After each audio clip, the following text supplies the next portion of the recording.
wabarakatuh.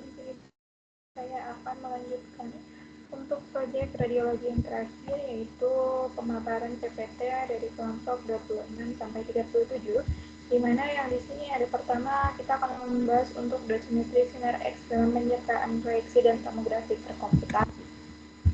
Nah, pada pembahasan kali ini kita akan membahas untuk atenuasi sinar X dalam jaringan yang dinyatakan pada persamaan sebagai berikut, di mana D ini adalah dosis pada permukaan kulit dan Dx-nya adalah dosis pada jarak yang lebih jauh dari kulit. Lalu untuk atenuasi sinar X pada jaringan ini, maka dia akan menyebabkan pengendapan dosis radiasi pada pasien, sehingga atenuasi ini diperlukan untuk membuat gambar proyeksi, sehingga jika dia tidak ada, maka dosis yang diberikan kepada pasien tidak akan disimpan dan tidak ada gambar yang diciptakan. Kemudian untuk dosis seratnya ini dinyatakan dalam persamaan, maksud saya perbandingan dari energi yang terinfarsi dan juga dengan perbandingan massa dari jaringannya itu sendiri. Kemudian untuk metrik terkait dosis dalam radiografi dan fluoroskopi ini, pada keluaran tabung sinar X-nya dinyatakan dalam satuan miligray per 100 mA. Kemudian geometri pencitraan sinar X-nya ini dilakukan pada jarak sumber ke detektor sekitar 100 cm atau 1 meter. Lalu estimasi kerma kulit pintu masuk ini melibatkan unit yang berbeda, di mana ukurannya adalah perkiraan dosis jaringan yang akurat dan dikembangkan sebagai metrik informasi yang membandingkan dosis di antara prosedur radiografi. Kemudian dosis kulit dalam fluoroskopi yang membantu pengukuran apakah efek dermatologisnya dapat terjadi. Untuk dosis kulitnya ini, bagaimana sinar X mengenai kulit dipertimbangkan pada permukaan. Lalu untuk perhitungan dosisnya juga dapat dilakukan dengan metode Monte Carlo, di mana menggunakan simulasi komputer untuk menjadi deposisi dosis selama paparan sinar X. Biasanya perhitungan Monte Carlo dilakukan pada rentang energi sinar X dan kemudian hasilnya dinormalisasi. Kemudian radiografi simulasi Monte Carlo ini juga dilakukan untuk serangkaian proyeksi.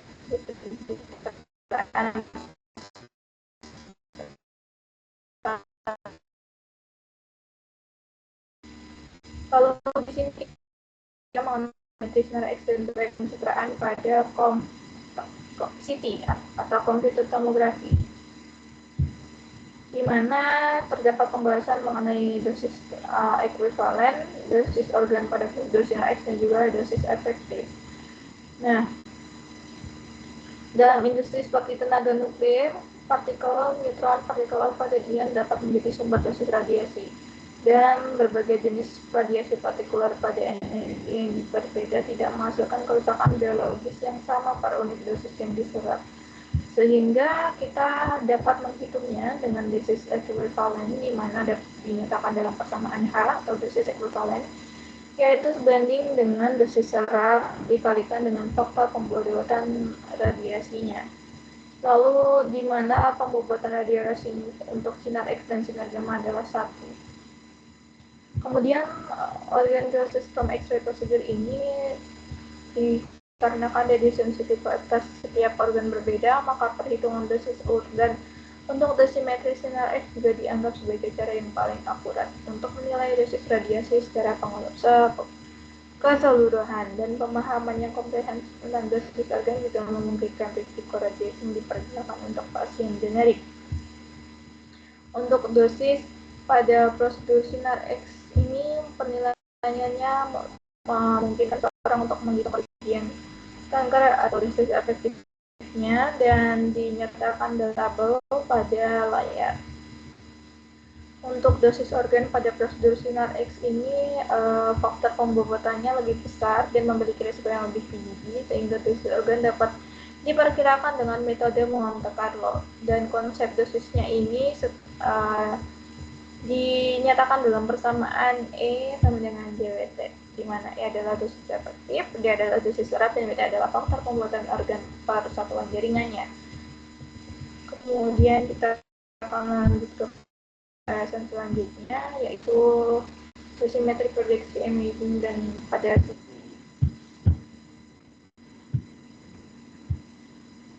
Nah, di sini terdapat pembahasan mengenai dosis terserap pada radiografi dan fluoroskopi, di mana dosis serat itu adalah jumlah energi radiasi yang terserap, dan cara yang paling sederhana untuk menghitung dosis serat adalah dengan menentukan ISK-nya. Ini adalah tabel untuk dosis seratnya ini dinyatakan per dosis permukaan yang masuk. Nah, untuk berkas itu dengan koefisien atenuasi jaringan efektif diketahui SSD dan ISD-nya, maka persamaan untuk dosis titiknya dinyatakan dalam persamaan yang terdapat pada yang sulit. Lalu untuk dosis organ pada CT ini umumnya dilakukan menggunakan lookup tabel seperti pada radiografi pada umumnya dan dinormalisasi dengan penghitungan ESK dan juga berdasarkan terma udara pada isocenter. Lalu untuk geometri radiasi rotasional pada CT menciptakan distribusi dosis yang lebih homogen, dan pada helikal atau spiral ini menggunakan mode modulasi dosis. Kemudian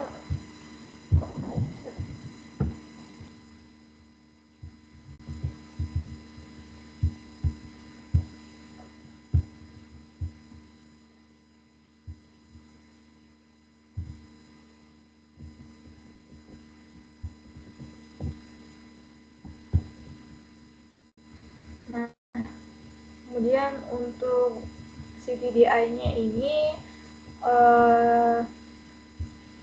sebenarnya dia dirancang sebagai indeks bukan sebagai dosimetri, namun kemudian ditetapkan sebagai metode dosimetri yang lebih akurat karena hasilnya lebih beragam. Ini adalah bagaimana sih digunakan central bahan PMMA.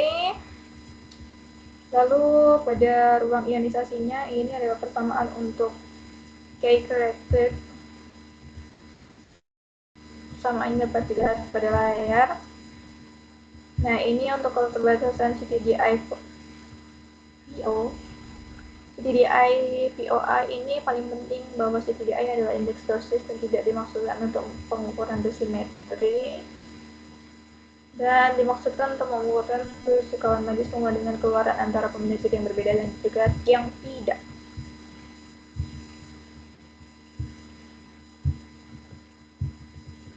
Kemudian ini untuk dosis dalam perfusi CT, di mana digunakan untuk mengevaluasi fungsi pembuluh darah dalam organ. Kemudian aplikasi utamanya adalah untuk penilaian stroke atau kasus di meja. Nah, metode dosimetri yang diterapkan pada studi perfusi CT ini berbeda dari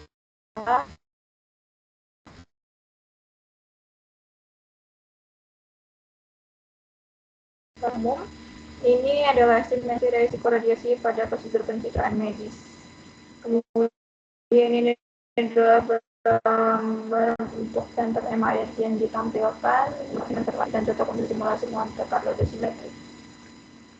Nah, di sini membahas untuk X-ray dosimetri projection imaging dan pada CT, di mana estimasi risiko radiasi spesifik pada pasien ini dikarenakan dosis yang diterima berbeda untuk setiap individu dan memiliki kecenderungan unik untuk induksi kanker yang kemungkinan bervariasi setiap organ dan setiap usianya. Nah, ini adalah kurva yang menunjukkan kenaikan keseimbangan dosis yang pada dasarnya adalah plot titik di data sepanjang garis putus-putus vertikal. Nah, risiko relatifnya dengan dosis 5,5 mg akibat CT scan pada toraks ini, tingkat kematian kanker per 1000 orang yang tercapai 10 mg ditampilkan sebagai fungsi usia pada iradiasi untuk pria pada grafik kuning dan untuk wanita dengan grafik hijau. Ternyata lebih banyak menginfeksi pada wanita dengan usia yang lebih muda. Ini adalah tabel yang menunjukkan tingkat referensi dosis berbagai bagian serta dikategorikan sesuai jenis kelamin dan besaran dosis eksposurnya. Nah, karena meningkatnya beban radiasi dari pencitraan medis, dilaporkan bahwa dosis efektif rata-rata per orang akibat pencitraan medis di Amerika ini meningkat 0,53 milisievert pada tahun 1987 menjadi 0,3 milisievert pada 2006. Karena peningkatan ini berasal dari penggunaan komputer tomografi dan menyumbang 50% radiasi fongion yang digunakan untuk pencitraan diagnostik.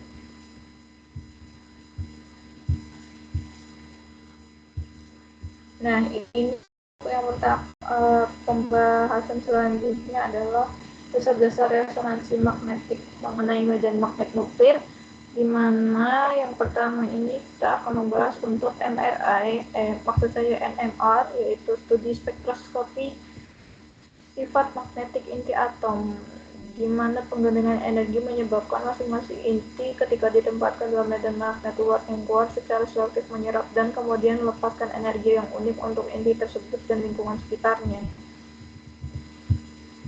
Nah, subbab 12 ini akan membahas mengenai magnetisme, medan magnet dan magnet, sinyal resonansi magnetik dan sifat magnetisasi jaringan, serta parameter akuisisi dasar dan urutan pulsanya. Magnetisme adalah sifat mendasar dari materi yang dihasilkan oleh muatan bergerak berupa elektron. Nah, medan magnet dapat diinduksi oleh muatan yang bergerak di dalam kawat dan bergantung pada tanda dan arah muatan dalam kawat. Magnet adalah jantung dari sistem MR dan jenisnya ini sesuai kinerjanya meliputi kekuatan medan, stabilitas temporal, dan homogenitas medan. Lalu superkonduktivitas juga memungkinkan elektromagnet sirkuit tertutup yang diberi energi dan dinaikkan ke arus dan kekuatan medan magnet. Untuk bagian bejana penampung cairan kriogenik. Nah, ini adalah komponen internal magnet inti udara superkonduktor pada gambar 12.3 dan pada gambar 12.4 ini ada gradian yang dihasilkan dalam magnet utama dengan pasangan kumparan. Untuk sistem MR-nya berupa komponen termasuk yang dijelaskan di atas, ini diatur oleh banyak prosesor dan subsistem kontrol. Untuk sifat magnetik bahan ini, kerentan magnetik menggambarkan sejauh mana suatu material menjadi termagnetisasi ketika ditempatkan dalam medan magnet. Lalu karakteristik magnet inti ini dipengaruhi oleh distribusi tekanan dan muatan inti proton dan neutronnya. Ini adalah bagaimana tabel menunjukkan properti pada protonnya. Kemudian karakteristik unsur magnetiknya ini meliputi kekuatan momen magnet nuklir, konsentrasi fisiologis, dan kelimpahan isotropnya. Lalu karakteristik magnet proton ini atau dia yang berputar ini secara klasik dianggap sebagai magnet proton kecil dengan kutub utara dan selatan dengan momen magnetik garis bawah proton yang tidak reaksi. Ini adalah bentuk persamaan di mana setiap elemen dengan momen magnetik ditemukan mempunyai gila magnetik. Lalu di sini membahas mengenai penyerapan dan emisi energi, di mana proton berpresisi dalam arah paralel dan menghasilkan distribusi kuantifikasi. Lalu kekuatan medan magnet tipikal untuk sistem MR berkisar antara 0,3 hingga 4 Tesla. Dan berdasarkan konvensi, medan magnet ini diterapkan diarahkan sejajar dengan sumbu Z. Sumbu Z pada geometri lingkaran terhadap bidang XY adalah sistem sumbu berputar, di mana sumbu XY berputar pada frekuensi sudut yang sama dengan frekuensi Larmor. Lalu sinyal resonansi magnetik ini merupakan penerapan energi elektrik disinkronkan dengan frekuensi proses siklon dan menyebabkan penyerapan energi dan perpindahan momen dan magnet sampel dari kondisi kesetimbangan. Kemudian di sini terdapat resonansi dan eksitasi, di mana ini adalah perpindahan magnetisasi kesetimbangan yang terjadi karena komponen magnetik dari pulsa ke eksitasi pada radiofrekuensi. Dan iradiasi ini menyebabkan kembalinya ke kondisi kesetimbangan ke kuantum energi radiofrekuensi yang masuk menyebabkan pembalikan proton pada arah antiparalel. Lalu sudut balik mewakili derajat rotasi MZ oleh bidang B1 yang diterapkan sepanjang sumbu X. Nah, di sini adalah studi balik merupakan hasil perpindahan sudut vektor magnetisasi longitudinal dari posisi setimbang. Kemudian selanjutnya adalah sifat magnetisasi bahan, di mana pada pulsa radio frekuensi 90 derajat diterapkan untuk sampel termagnetisasi pada frekuensi lamor. Koherensi fase awal dari masing-masing proton terbentuk dan MXD maksimum akan tercapai. Nah, ini adalah persamaan untuk momen magnetik. Kemudian kita akan lanjut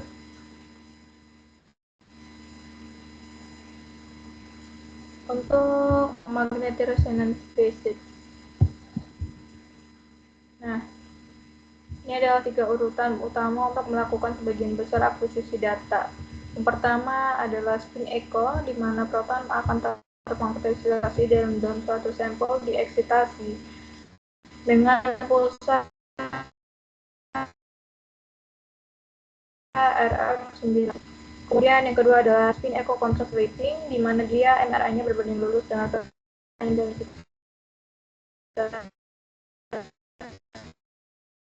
ini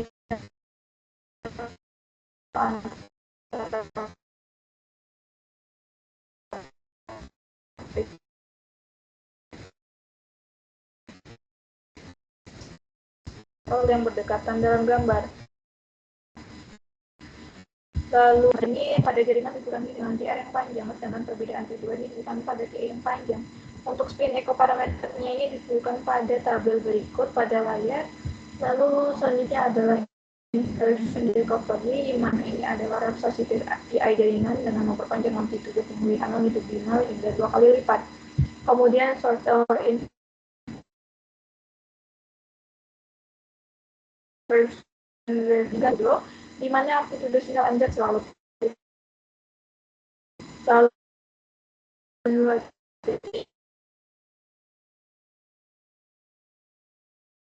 kemudian dapat mendominasi. Kemudian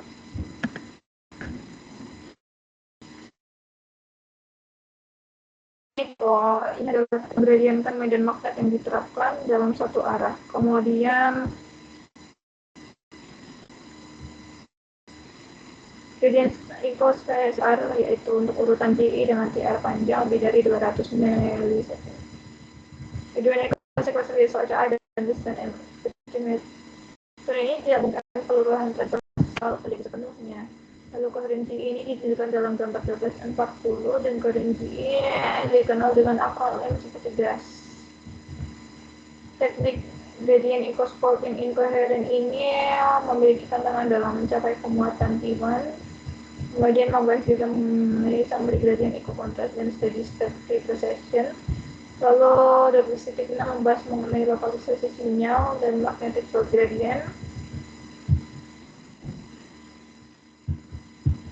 Ini adalah persamaan untuk bandwidth radio frekuensinya.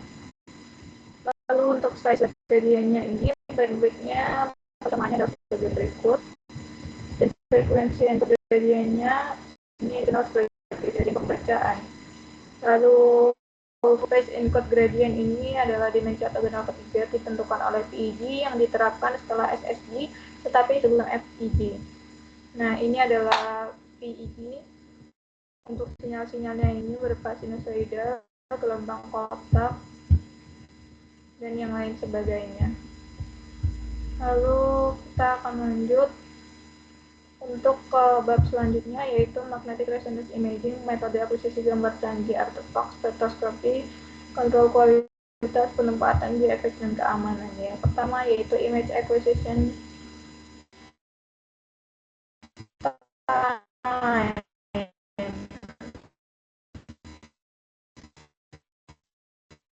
Ini di multisource ini adalah irisan dalam volume jaringan diaktifkan. Untuk sintesis BP-nya ini dilakukan dengan manfaat. Lalu urutan pulsanya ini menggunakan pulsa radio frekuensi pemfokusan ulang di 180 derajat. Ini adalah tabel perbandingan antar manufaktur yang menggunakan akronim pada GE sequences. Kemudian metode pengisian case spaces ini tidak berurutan dapat meningkatkan sinyal kontras dan mempercepat pemindaian. Pada pencitraan paralel menggunakan beberapa kumparan RF untuk mengisi case space secara bersamaan. Pada akuisisi gambar transformasi Fourier 3 dimensi ini difokuskan radio frekuensi ulang pada 180 derajat. Karakteristik gambar MR ini resolusi spasial dan sensitivitas kontrasnya sangat tinggi. Lalu SNR-nya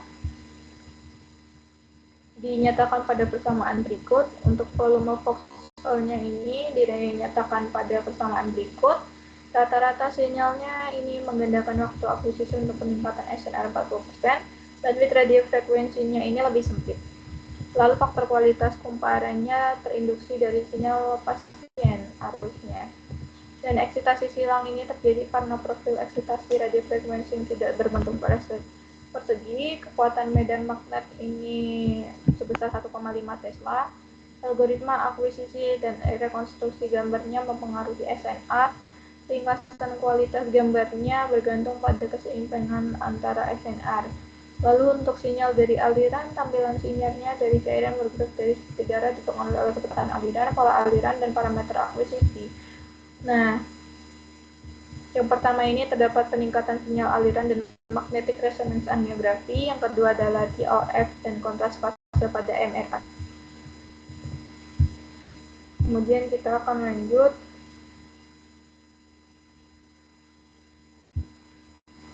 untuk pencitraan magnetic